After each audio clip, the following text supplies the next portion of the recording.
I'm Nikki Kristoff, and welcome to Teched Up. Today's guest on the show is Tiffany Moore, Senior Vice President of Political and Industry Affairs at the Consumer Technology Association. Today, we'll be talking about Tiffany's work at CTA, including its $10 million venture fund, some of her professional passion projects, and her unique career path from Detroit to Capitol Hill. Tiffany, thank you so much for coming into the studio today. Nikki, thank you for having me as a guest. You have been so supportive of this podcast, despite never having climbed up the stairs to this studio. I am so grateful. Of course. No, I was so excited. Like when you launched the podcast, I thought it was exciting. And you recall, I was like, hey, you got to come to CES. We got to do this live on one of our stages. So one, thank you for being willing to come. But thank you for starting this podcast because I think it's important. And we're going to get to CES, yes, which is your mega trade show that you guys oversee. And yes, exactly. You make sure that there's interesting voices there. And I'm thrilled to have you up here. Thank you. I always say up just for our listeners because there are a lot of stairs to get. There are 3 flights of stairs to get here. So give yourself a minute if you're ever coming up. But no. You have to catch your breath. Healthy, good exercise. It is. Well, you're a Peloton. Oh, yes. person. And I did ride this morning, of course. Of course. You ride every morning. So I should be ready. I see you're riding on social media. Yes. You know, it's probably been the most consistent I've ever been, thanks to Peloton. Long time, like pre-pandemic purchase. And it's just like it continues. One of the best investments I've ever made. And this is an ad for Peloton. Oh, wow. A valued CTA member company. A valued CTA member company. Exactly. Okay, so we're going to get to that, but I want to start with you. Before I have any guest on the podcast, even people like you that I've known for years, I always do a little research into their background. And I did not know about your origin story, which is fascinating. I had a suspicion you were from the Midwest because you worked for Congressman Upton. Tell me a little bit about Detroit and how you made your way from where you started to Capitol Hill. Well, thank you. So I was raised by an incredible single mother in Detroit, Michigan. And that woman had a full-time job, a part-time job, and a side hustle. And so she did everything and sacrificed for me. So I was fortunate to go to a great high school and be able to go to college. And I went to Western Michigan University. And I studied Spanish and Japanese. My mother was very concerned. She's like, you're the first to go to college and you're going to major in what? Foreign languages? I was like, but Mom, I want to travel the world. But she's like, get a business degree. Right. And I only took 1 political science class, interestingly enough. So I finished undergrad. A month later, I moved to Washington, D.C. with no job. I had sent my resume out to a bunch of, I don't know, just anybody. Like literally, I did not know very much about Capitol Hill. I just knew I wanted to be in D.C. It seemed like the place to be. And the day before we rolled out in the U-Haul truck, I got a call from Congressman Fred Upton's office. And his office said, we have an opening for a staff assistant. We got your resume somehow. The one thing I always credit with Fred is that the easiest thing for him to do would have been to hire a political donor's kid, a family friend, someone that was kind of in his world. But he was the first person, him and Joan Hillebrands, his chief of staff, to take a shot on me. He gave me that opportunity, and I have both of them to thank for a almost 30-year history and career in Washington, D.C. I find it really interesting that you cite that. So I didn't grow up with any connections. It was like a huge understatement. I grew up with no connections. And when I think about the people who've helped me through my career, I am really motivated to look for those people that don't have connections, that don't have parents who can call me. If they've got that they worked at McDonald's in high school in their resume, that is a plus for me. That is somebody who could use the extra help. So I actually am kind of predisposed to look for people like that. And people like to call it so many things. I mean, there's so much criticism on, D&I and all of that. But, some of it is really grit. Like if you've been able to make it where your peers are, when they've had all of the tutoring, all the great schools, all the parents who could call, and you're in the same room, that shows a level of grit that you want to help, that you want to nurture, and that will go so much further because how they've earned it and how they've gotten here. Well, this is I have a weird psychological tick instead of imposter syndrome because I grew up with very little help getting to where I ended up. When I got to Harvard and I realized, oh my gosh, people have so many connections and their legacies and all this stuff. I actually ended up with a superiority complex instead of an imposter syndrome. I was like, I love it. I don't know. I feel like I did this by myself. Let's push that narrative. in spite of it, I am here with you. Right. I don't know if that's a likable trait, but I'm like not having classes prep or anything like that. Right. Somehow I'm still here in this room with you. So, it should be a boost for us. And I love that approach. I do too. Okay. And it leads to also some of the work that you do in kind of lifting up folks who aren't as seen in our industry. So, but first let's talk about CTA. So at this time, everybody thinks they're a tech company, but who do you specifically represent? So it's interesting. Our CEO, Gary Shapiro, has said for years that every company is a tech company. And we're like, yes, every company is a tech company. But he has been proven right. So if you look at our membership, we are fortunate to represent about 1,300 companies within the entire tech ecosystem. So it's the big brands that you know and love for consumer electronics, Samsung, LG, Sony, those great companies, but also your platforms. So whether it's Meta, Amazon, but also car manufacturers, retailers. We even have agriculture. John Deere is a member of CTA, Brunswick. It's all because every company is utilizing technology in some way, and particularly with artificial intelligence, which is ingredient technology, which every company will be using. It makes our membership so very diverse when it comes to the types of companies. It's not just your traditional tech companies. The amazing thing about CTA is that 80% of our companies are actually small businesses and startups. And that's unique. Although we are in Washington, D.C., and we are Washington-centric with our advocacy, 80% of our companies aren't able to afford to have a lobbyist or to have a government affairs department. And so they rely a lot on CTA. And we take that responsibility very seriously. So one of the ways I know you is when I was at Uber, we were members. Yes. We were pre-IPO. I don't know. We were technically a startup, although we were the world's biggest, loudest, most boisterous startup that ever existed. But I remember talking to you and the team, and to your point on helping the startups with like a force extender, an extra set of hands, you understood our issues, and then suddenly op-eds would just appear. Like they would just be almost written for us because we were aligned on the policy issues and self-driving issues. And it was the easiest relationship I had with an outside trade association because it just happened. It just worked that we were having you guys as advocates. And I don't know if you remember this, but we brought one of the self-driving cars over to this beautiful townhouse you have and did this. We called it like a pit stop and whatever. That's the Indianapolis in me. But we had an event, and you guys are also incredibly generous for people who don't have a space in Washington. Exactly. I guess this is sounding like an ad for CTA. Well, I'm not a member, but it's true. Yeah, but it is actually something that is, I think, unique to CTA, because our CEO, Gary Shapiro, and our president, Kenzie Fabrizio, have always been focused on how do we help the small guys get bigger. Everybody wants to get big. Everybody wants to grow. But until you have that megaphone, who's listening to you? We're not trying to protect incumbency. We're not trying to protect business models. We are making sure that companies who have great ideas aren't hampered because, that industry all of a sudden it says, no, we don't want new entrants. We are going to do it the way we've always done it. And that's what Uber did. We did the same thing with over-the-counter hearing aids. That was an industry that was about 3 companies, and it cost $5,000 or $6,000 for hearing aids.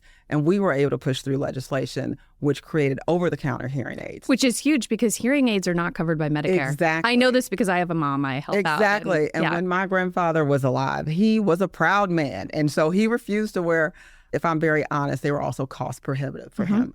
And so the ability to go into a Best Buy or into a retailer and purchase over-the-counter hearing aids, that's a difference maker. But not having kind of a big trade association to muscle in when you needed it most, I don't know that would have happened. We can't talk about CTA without talking about CES. Yes. So this is what you're epically known for, which is, I call it like a mega trade show in Vegas every year. It's incredibly fun. It's all these gadgets. Tell us more about it. So CES, my favorite time of the year is in January. So CTA owns and produces CES, which is the global stage for innovation. And we usually attract about 130,000 people, more than 2 million net square feet of exhibit space of just companies who are showing off what's next. And so you'll have these mega booths of I swear, it's 1 or 2 city blocks, and you're just dazzled by the TVs, the refrigerators, all the things that are connected, the cars. It's really awesome. Then you'll go to one of our venues like Eureka Park, and in the Venetian, and there are 1,000 startups who have a 12-foot table and who are talking to VCs, who are talking to corporate VCs, talking to news outlets about their product. And so the energy there is just incredible. So, whether you're a large company with a keynote that seats 1,000 people or your startup with a 12-foot table, there is a place for you at CES. And then outside of the trade show floor, we have incredible thought leadership. So most people know us by our big, huge keynotes, but we probably in any given year probably have close to 1,000 speakers and maybe 150 panels, conversations, or keynotes at CES, all looking at kind of those tech verticals. You can see it on the show floor, but then there's thought programming that talks about how it's being used, the best use cases, impediments to kind of getting the technology across the finish line and into consumers' hands. And so we do that through our research summit that we host there. We do a policy summit where we bring government guests to CES to talk about policy issues. And because we always say, before you're going to regulate, touch, feel, understand what it is and the value and how we can use it to its highest best purpose if we do it the right way. So that is the way we get to kick off our policy year. So in addition to CES, another thing that you've been working on specifically is a venture fund. Yes. Tell me about it. So I will tell, because of the generosity and vision of CTA's executive board, we wanted to make sure that we were supporting and investing in a diverse entrepreneurial ecosystem where women, startups, founders, and those of diverse backgrounds had the ability to come to CES, get venture funding. And so they were gracious enough to create a $10 million fund. And since then, we've been able to invest in about 8 or 9 venture funds that invest in women and diverse-led funds. I learned so much over the last several years. We're a trade association, so this was a unique thing for us to do. It was one of those things, and I will tell you from my first boss to my current one, like, figure it out. You don't have to have a degree, just like it's about hustle and grit and figuring it out. But we have an amazing finance team too who helps us do kind of the major pieces of it. But we figured it out. And so I can tell you, we've invested in funds like Rethink Impact. Oh my gosh, Jenny over there Abramson is incredible. We've invested in other women-led funds like Plum Alley, SoGal Ventures. Matter of fact, we just did a documentary screening at our townhouse for Show Her the Money, which is it's a documentary about women investors, but also women startup founders. And given the fact that only 2% of venture funding goes to women. 2%. Right. Yes, 2%. We wanted to figure out how could we be a part of the solution. We can have a lot of panels, we can have a lot of discussions, but given, again, the wonderful support of our executive board, we had $10 million where we could actually put in the hands of VCs who are looking at investments just like any large fund would, but their edge is that their view and their lens of the companies that they're seeing is much wider than your typical VC crowd that may only be looking at everyone that went to Harvard or everyone that, I golf with.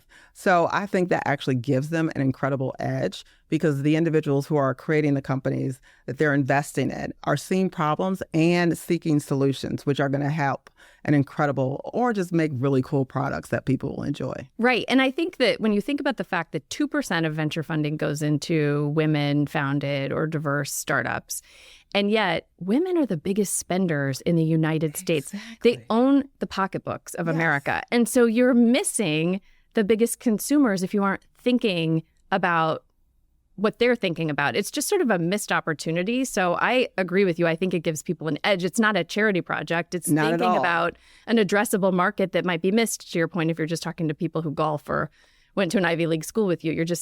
You're missing it. And if you look at kind of the demographics of the U.S. and where we're shifting, there are more women, there are more people of color. And then this is also related to something else that you're passionate about, which is our industry, not just venture capital, but tech itself, thinking about populations that might not be otherwise served. I've heard you talk about accessibility products or AI and accessibility. I don't know if you have any favorite. Well, you're not allowed to pick favorites. No, I love them all. But I'll tell you what I'm excited about. Okay. And it is artificial intelligence. And we talk about it all the time. Like at CTA, the great thing about our association is we do advocacy, but we're also a standard setting organization, ANSI accredited. So we're developing standards when it comes to AI. We're doing research so we can see the whole picture. And I have always been a person that just likes to try things out. I'm usually a first adopter for most things.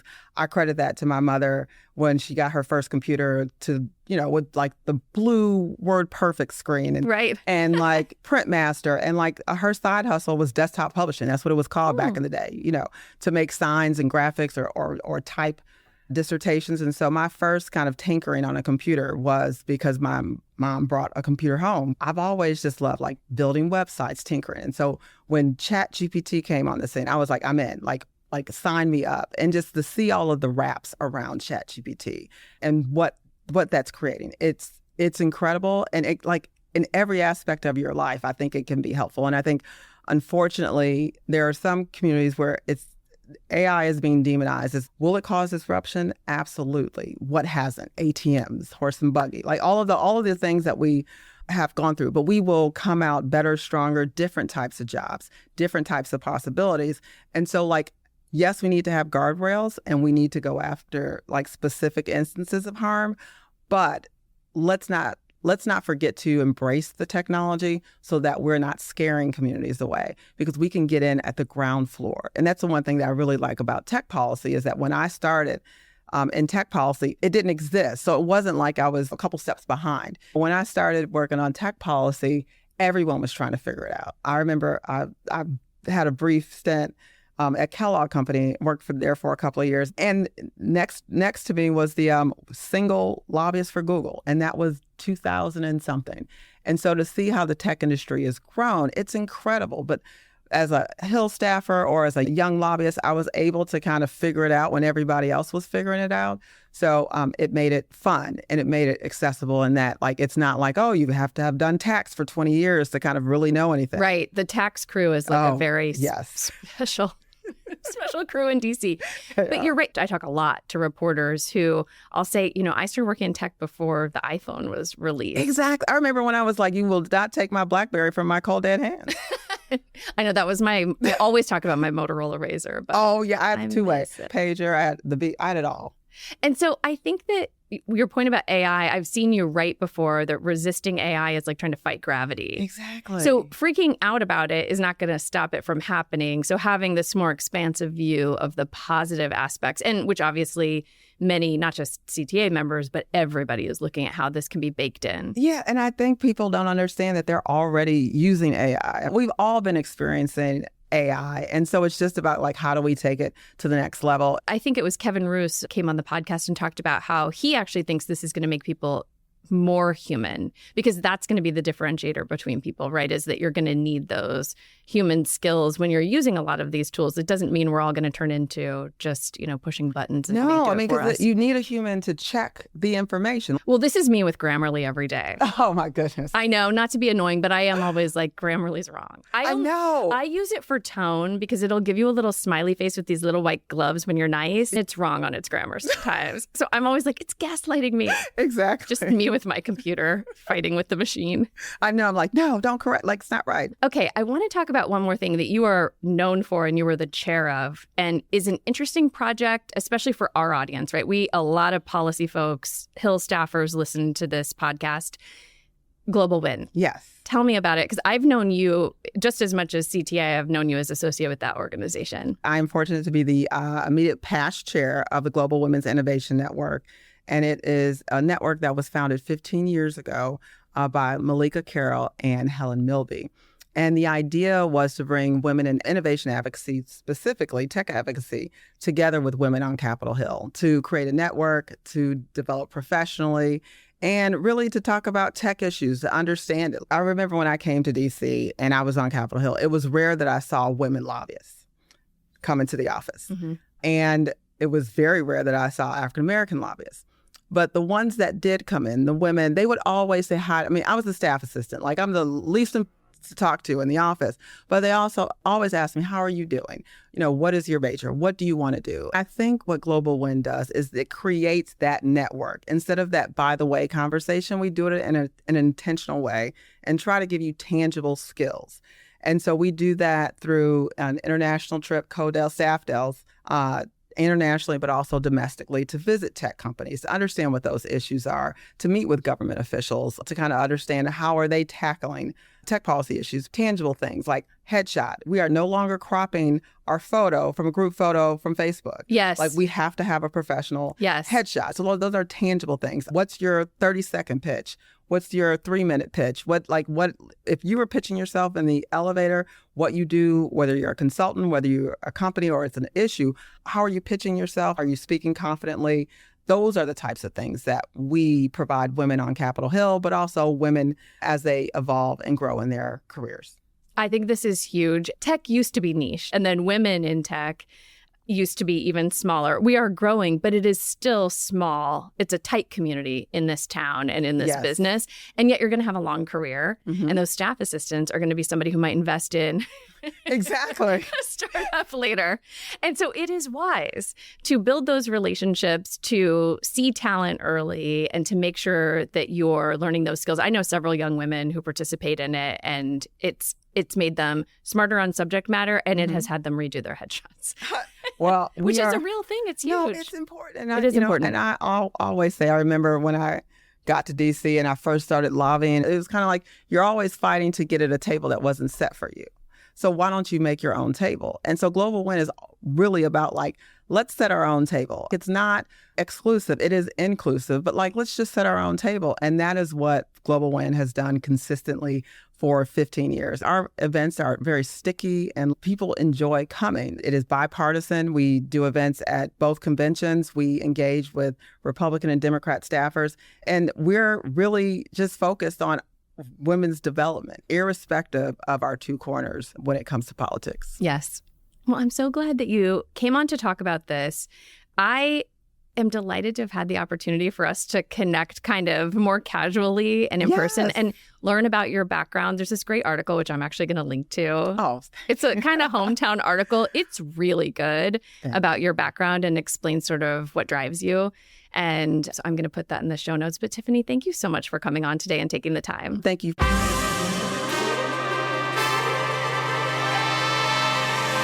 And that's a wrap. If this show gives life to your inner tech nerd, please subscribe or leave us a 5-star review. Anybody listening to this podcast knows that the algorithm needs to be fed, and I really want to keep it ad-free and independent. You can find more content on YouTube, Instagram, and techdup.com, or if that's TMI, you can just tune in every other week wherever you get your podcast.